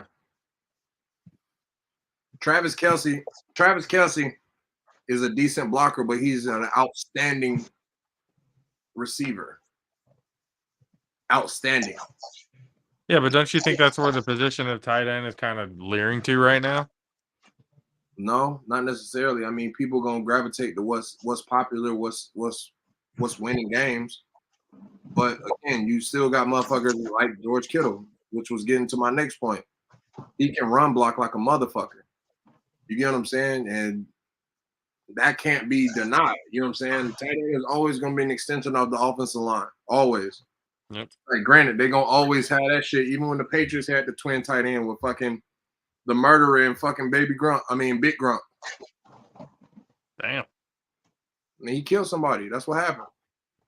But his brother just trying to shoot up a school. Was planning on shooting up a school. On some bullshit. That's what I'm saying. They whole family, wild. Their whole family fucked up. I need them to go get their mom and go talk to her because something's all right. Man, she's the one that raised both of them. Something wrong with her. I ain't gonna sit here and make me believe there ain't nothing wrong with her. Anyway, yeah, fucking when they did. I'm sorry if you've seen the documentaries, you know that this is true. That's what I'm saying. Just saying. Mama for sure got something to do with that crazy shit. But that's what I mean. It's like I don't know. Just to get back to fucking fantasy football, personally, I'm a guy that drafts Justin Tucker high. So wherever they supposed to draft a kicker, I don't do that shit. I draft him high because he's guaranteed points. It's one game he gonna miss. There's one game he gonna miss where he's not gonna get points, but all 16 games outside of that bye week, he getting points guaranteed. And it's gonna be close to 10, 12 points. Close to it's either 9 or 12, 15, you know what I'm saying? Somewhere up in there. He getting close to that. So he's getting what's the highest you would pick Tucker? I picked him 4th last year in one league. Holy shit. 4th round, K? Yeah. He says, yeah, confidently. Like that was a smart decision. Like, man, it makes sense. Justin Tucker's putting guaranteed points. In the 4th, though? That's a guarantee. Hey, it's guaranteed points. Like if your whole other team, if 3 points make a difference sometimes. Like, granted, I was playing in 5 leagues, so a lot of those weeks I was losing games because I wasn't switching guys out. But everybody in that league continues to make it seem like, oh, you picked Justin Tucker in the 4th. That's why you lost. No, it's not. I was in 5 leagues, and I was fucking stretched out too thin for fantasy. Worrying about 5 leagues. I don't know which league a fucking motherfucker's playing in on Thursday. I don't know when the motherfucker's playing on Saturday. Like, I don't know when these games are sometimes with fucking 5 fucking leagues.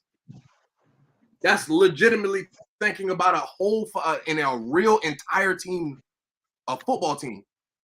That's legitimately an entire football team. So, yeah, I mean, personally, like I said, I'll pick them fourth again. Shit, it depends on how it go. I mean, I lost a few players due to injury. Lost a lot of players actually due to injury. Oh, and y'all in the league with y'all, but I'm saying the one where I picked Justin Tucker in the fourth, I lost a couple key players. Like I had Jamar Chase in that league. I had somebody else. He was out for. I had Hunter Renfro. Hunter Renfro was out for like 11 weeks. I was holding on to hope too. I was like, fuck, Hunter Renfro went for 1,000 the year before. I'm like, bro, come back, please. Nope. Who else I lost? I lost Najee. Oh, I ain't lose Najee. Najee just lost his ability to play football last year. He got the yips at one point. Or some shit. Yeah, Najee was looking like shit last year. Who else? I lost quite a few players. As a matter of fact, I lost two quarterbacks back to back weeks, and I had to go get another motherfucker. And I ended up fucking having Skylar Thompson. I finished the league with Skylar Thompson. Granted, he got me one game where he had like 40, but I ended up losing by like 20. You know what I'm saying? So who the fuck is Skylar Thompson? Skylar Thompson was the third string quarterback for the Miami Dolphins. He ended up playing third string. The only reason why I remember his name because he was third string. That was the last hope I had. It was nobody else. Nobody to fucking. Everybody was hurt. I had Justin Fields. That's who I had. I had Justin Fields. I had Justin Fields, and who else I had? Because that league, it was a 2-quarterback league. Who else I fucking had? I had another quarterback, but I ended up losing him. I'm like, Justin Fields is going to run the ball, so he a glorified running back right now. So I just left him in. So, especially last year, he ain't got nobody to throw the ball to. Shit, low-key ain't got nobody to throw the ball to this year.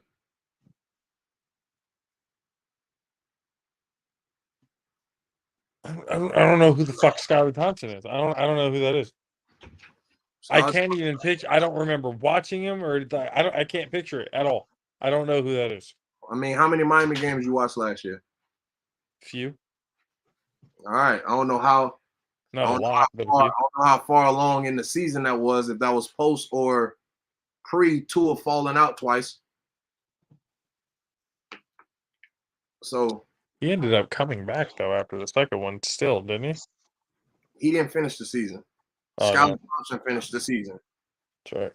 That's right. That's how he got hit that second time, and they were like, "Nope." Yeah, they shut that shit down. So, yeah, that's pretty much. Yeah, that damn near died on the field himself. That's what I'm saying. That trainer got fired. Did he? He should have. Or whoever the neurological dude or whatever that ran the tests. Yeah, he got fired. Yeah, when that fool hand seized up, I knew it wasn't good. Yeah, shortly after the second one is when that happened.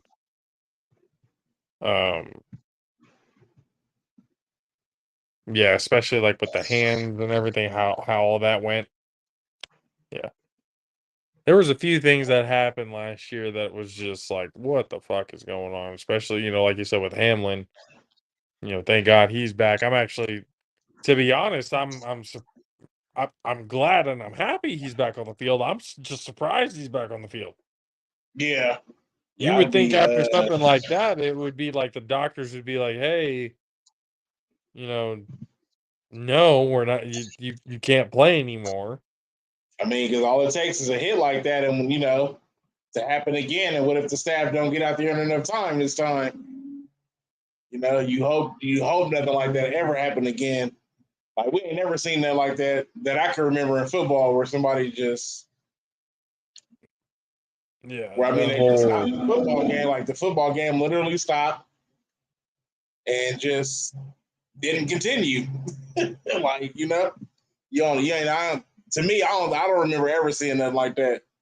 Yeah, no, that was It was right after. No, and I remember when it happened too. It was right after me and Kay had just gotten off the show. We had just done a reaction video about, I think it was about knockouts. Mm. And you texted us saying, "Hey, are y'all seeing this? You know, somebody passed on the field." We're like, "What?"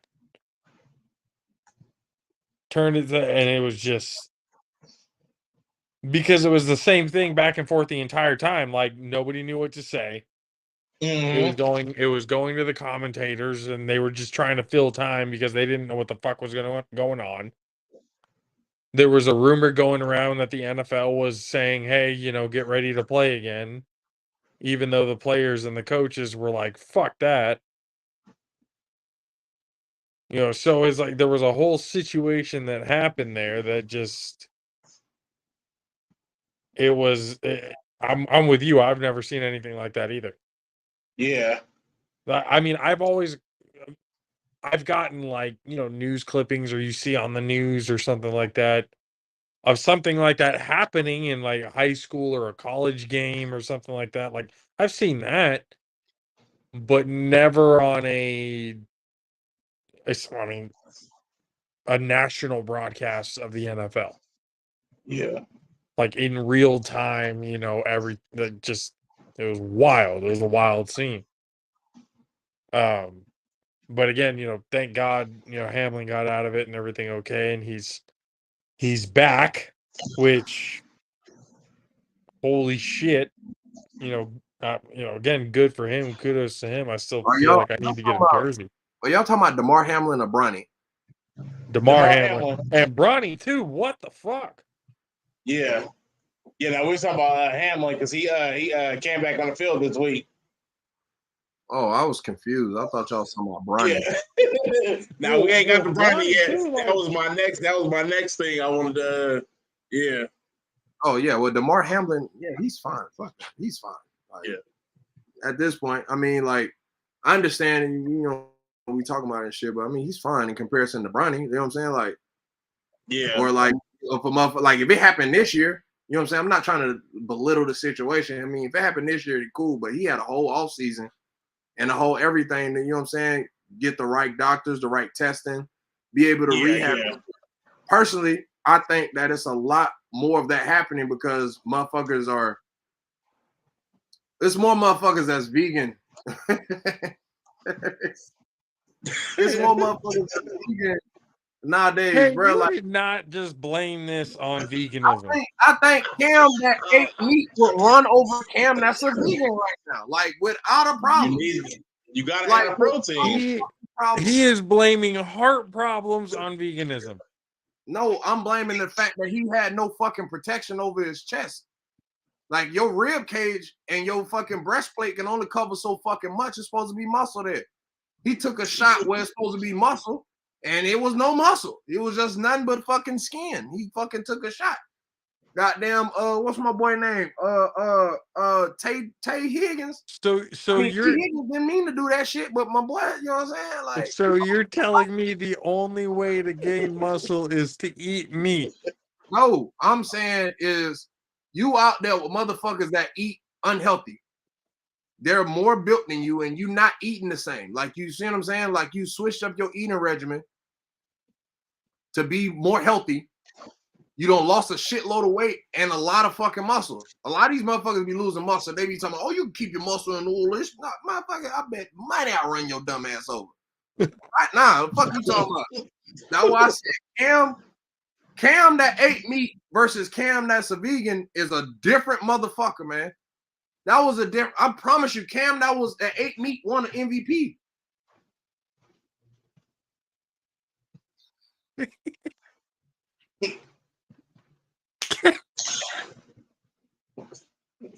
He was fat in the face, a round ass head.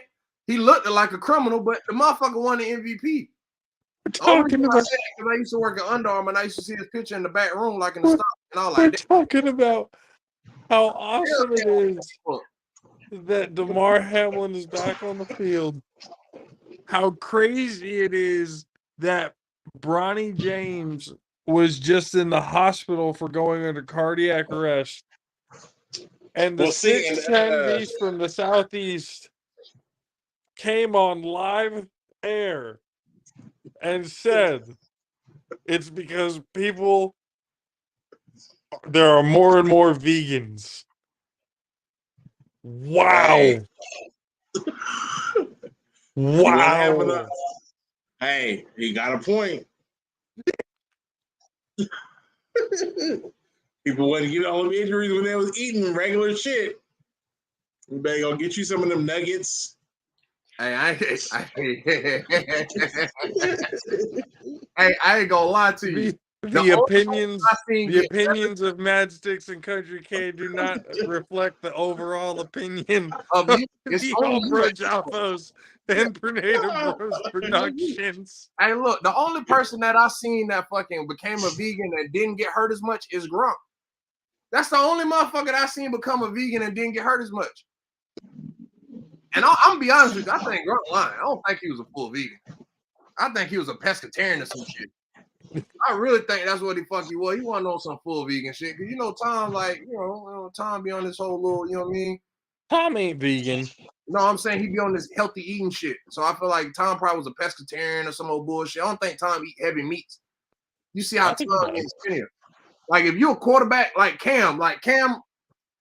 Cam is a quarterback. So he can be vegan, right? I'm cool with that. But the way Cam plays, his natural instinct, like when shit break down, Cam is quick to run and run somebody over because that's what he done all his life.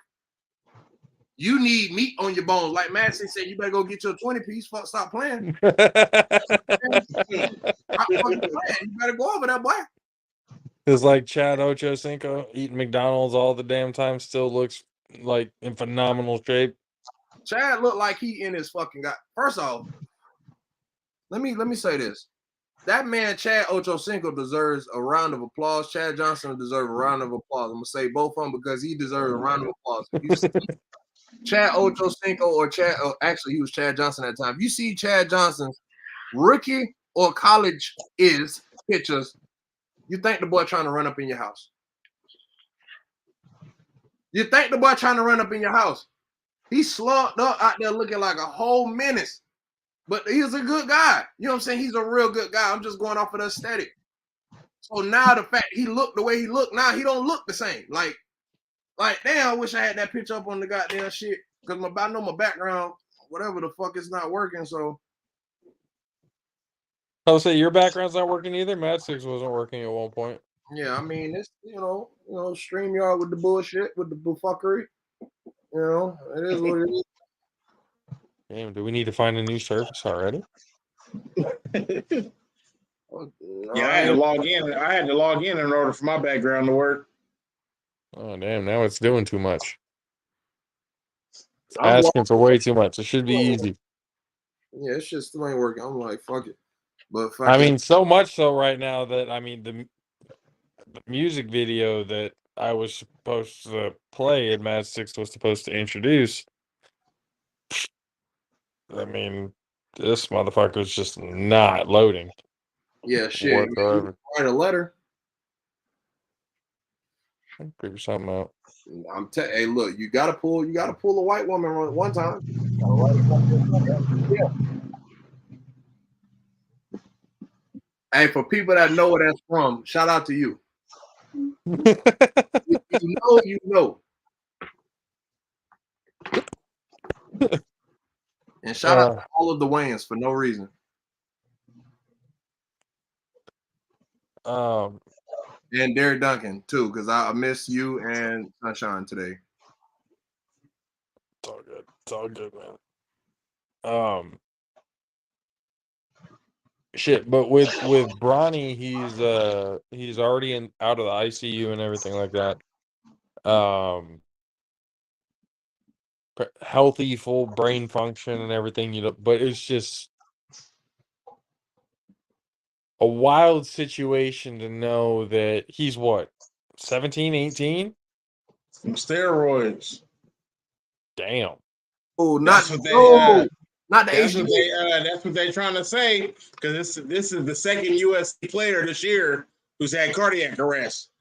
The other one, you ain't hear about that shit, but now that Bronny did it, this is the second player this year who's had cardiac arrest, and they think the staff, the doctor, like there was a medical doctor who came out that said he was concerned because they think these doctors are giving these kids steroids, and that's what's causing this shit. Giving ass HGH. That's crazy. Yep. Yo. And so LeBron finally came out with a statement. He said he's not gonna say too much, but when the time is right, he'll say what needs to be said. Oh yeah, that shit. I wonder he probably gonna pull Bronny out of USC. What? Bronny going to the NBA tonight? What you mean? Right. Bronny going to the D-League, bro. What the fuck? He finna be enrolled into the NBA, and that shit finna be epic. Because LeBron be like, shit, bro, I ain't finna pay for all that. That shit expensive. Look, you better go ahead, slide over here, get your little get a couple thousand. We can get you contracts. You're going to get signed with Nike if you want. You can go to Adidas or Reebok if you want. I went to Reebok. They tried to give me 10 mil. I wasn't fucking with it. But you can go if you want to. You make his own decisions. But yeah, Bronny, like I said, I feel like. So are they speculating on that, or is that's what it's kind of sounded like from the story that I read. That's what it sounded like is behind, they're giving these kids steroids. So, especially for it to be the second player, to have cardiac arrest at this school this year, like something is going on. Oh, at USC. At USC, yeah. Oh. This is the second player at USC this year, yeah. But is it something like the kids know that that's happening, or they don't know it's happening? That part I don't know. We gotta wait on Bron. I was just saying that shit earlier. Was it today or yesterday? Like LeBron is on some Tom Brady shit where it's like he don't want nobody to know nothing until he say something, type shit. Like I said, 20 years of Tom's career, him unretiring is the first thing we heard that didn't come out of Tom's mouth or the Patriots' mouth or whoever the fuck. You get what I'm saying? I think LeBron is on that type of time. I seriously do. And I also think if you see LeBron sue the shit out of USC or Spring Hill Productions or some random ass motherfucker, like it's a class action lawsuit to sue USC, oh boy, it's going down. That shit gonna be called University of Southern Cavaliers. What you talking about? That shit gonna be LeBron shit. That's gonna be Bron shit. University of California, Akron. What you mean? That shit gonna be LeBron school. That's good. Where did you read that one from? Let me see if I can find it real quick. I can't remember where it was from. So at this point, it's just pure speculation, right? Yeah, or is this like literally something that they are investigating right now? This was like a medical doctor. Let's see. Let me see if I can find it. Hey, while Matt for that, do you know Mike Marcello? Mike Marcello? Yeah, he commented. He said, "I love the podcast. He said, "I love the podcast. It's the absolute best." I do. No.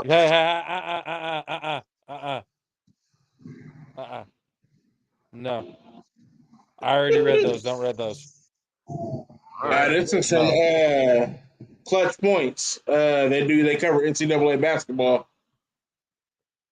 and it was a UFC fighter. Who was it? Chael Sonnen. I know you're seeing it, Kay. So that's what I'm saying. Like, no, we're not. Hey, look here. Nah, hey, I mean, shit. Sometimes things got to be addressed. Mad Sticks, are you seeing what we're seeing? No. Okay. You on your phone? I'm looking it through my phone. Yeah. See, yeah, that's probably why he don't see that. Good. You gonna get mad at him. Yeah. You gonna get mad at him. Why? What y'all see? Look at the comments. Except Don't press on anything. Oh yeah, if you press it, it'll come up on the screen. Yeah. What the fuck? Yeah. What the fuck? I mean, it is what it is. Shit. I mean, if people out there- Spammers or the scam. Hey, Yeah. we appreciate every comment. Fuck it, negative or positive. Run them comments up. Fuck it. Yeah, run them comments up. Even though y'all some fucking weirdos, but run that shit up. I'm gonna say that shit. You a weird ass motherfucker for posting that shit. I'm gonna comment back on that shit. You weirdo. Fucking go find it. Go get a job. Go find something to do. Hey, honestly, I think these motherfuckers be having jobs, to be real with you. They have jobs. These be the motherfuckers, they be like the assistant principal or some shit. Be real, there's a lot of stories coming out where these motherfuckers, goddamn school professionals, is weirdos. Not good. Weirdos, Not good. dude. And no, like, no, we're not gonna at all repeat. Kay already put enough. He already said enough. So that Yeah, no, I read it about 4 times. That shit was hilarious. you were for real about Like, it, even though you fucking read it, you were about to read that shit regardless. Yeah. No. That wasn't nothing crazy like that. That's why I say his reaction was pretty much what I thought. It wasn't nothing He's mad internally, probably, but out externally, he just said what he said. Like, you know what I'm saying? He called him weirdo. I get it. So, fucking weirdos, dude. Who does internally, that though, shit? he's like, if this motherfucker was right here, I'd probably fuck him up. You see what I'm saying? That's a whole different situation. That's some shit that fuck me around. Fuck me. Yeah. See what I'm saying? Fuck around and find out. I had to back down. Hey, shout out to Shane for every reason and every issue we're going through right now. Man, shout out to the Spare Time Heroes. We couldn't get your video on today. Technical difficulties, but we're gonna run y'all shit this week. If you don't know, we rocked the State Fair this week on Wednesday. Me and the Spare Time Heroes rocked the State Fair this week. Had a blast doing that shit. Invited to come back next year with even a longer time slot. So we're gonna rock that shit again next year. We got a show August 25th at the Guild Theater. Spare Time Heroes is headlining. You know, your boys on the 1s and 2s. So come through. 15 at the door, 15 in advance, 20 at the door. It's gonna be a good time. You got Cam Steves, he's gonna perform. You got Tristan Johnson, funny ass dude. He gonna be, telling the jokes. So come out and have a good time. But before then, August 9th, we got the Sacramento Hot Showcase coming through. We do this once a month, every month on the second Wednesday of every month. Local talent comes through. $200 prize, Apollo style. The crowd chooses the winner. It's been growing. Like last month, it was packed. So come out and have a good time. Come catch some shows. Come support these local artists. These is your friends. Y'all support Beyonce, but won't even support y'all friends. Support y'all friends. That's real. They trying to make it too.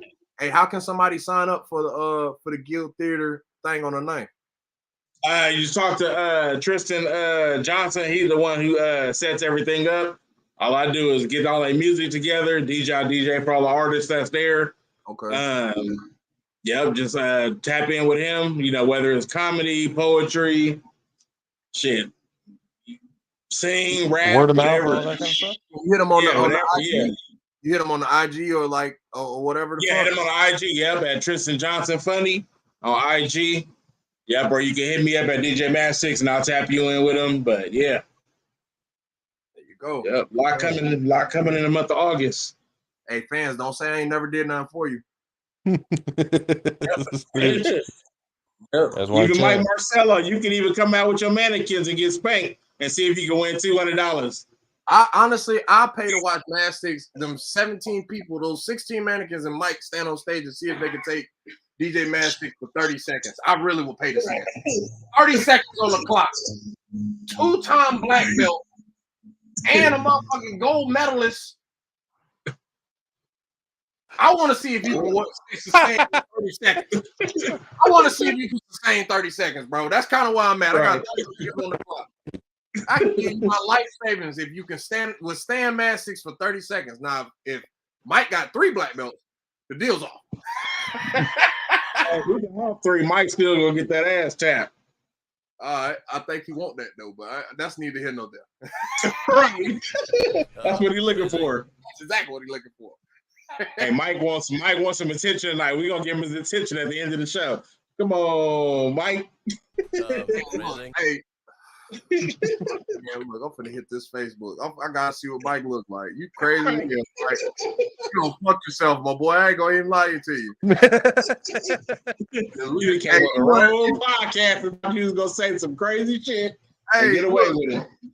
We got time today. Light this motherfucker up. Hey, I'm on my Terramana. I have blood. Hey. I'm gonna lie. Hey, that Terramana boy. He got Danny DeVito's head on somebody else, on a female's body. Fake profile. Hell yeah. Terrible. I'm usually quiet. I got some shit to say, Mike. Come on. I'm trying to put your real picture up, Mike. We want to see your thighs. We want to see your thighs. That's what everybody says about you every week, Kay. No, they don't. I ain't taking my hood off like Clayton Bigsby. That motherfucker staying on. Shit. Want to see your thighs? Want to see my face? Here, go. Again, yeah, the Spare Time Heroes apologize. We're gonna have that again. I'm trying to get it uploaded right now, and then every time it looks like it's about to get done, the whole thing just screws over and I have to do it again. But by next Wednesday for sure we will have it up and running so that we can be able to showcase them. And for everybody else, if yourself or you know somebody that you want to get their music out there, showcase their talents and their abilities, hit us up on all of the social medias and stuff like that. Give us a link, let us know. Don't hit me because I need to filter your shit before we put it out. Yeah. Positive vibes. We ain't playing no bullshit on here. As the resident DJ, we ain't playing no bullshit. Don't send no bullshit. So screening all that shit. So if you got music, I already got artists that send it. I already reached out to all my artists that's already given permission. So we got more videos coming. But yeah, hit me up. DJ Madsticks. We ain't playing no bullshit. If you talking about killing and beating women, leave that shit elsewhere. It's all positive vibes around here. Positive. We talking about enriching the community. Positive. 2024. It's all up 23, 24. It's all about positive vibes. Straight up. And in the back, good to me. We got cookies and punch. Celebrate white we brotherhood. got cookies and punch. we can celebrate white brotherhood. Oh. Right.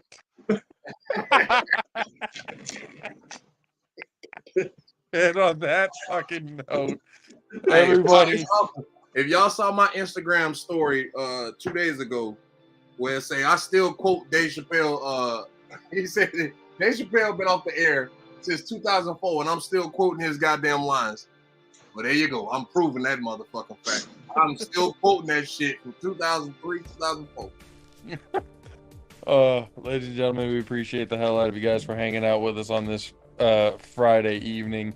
Appreciate CJP coming in talking Formula One. Derek Duncan, A7FL champion, A7FL Nevada owner, giving his time. We appreciate you all from the JAFFO Army. We'll see you guys next time. For myself, JP, for the 610 Beast from the Southeast, Mr. Country K, and the best DJ in the whole fucking world, Mr. DJ Madsticks. We'll see you guys next time. Peace.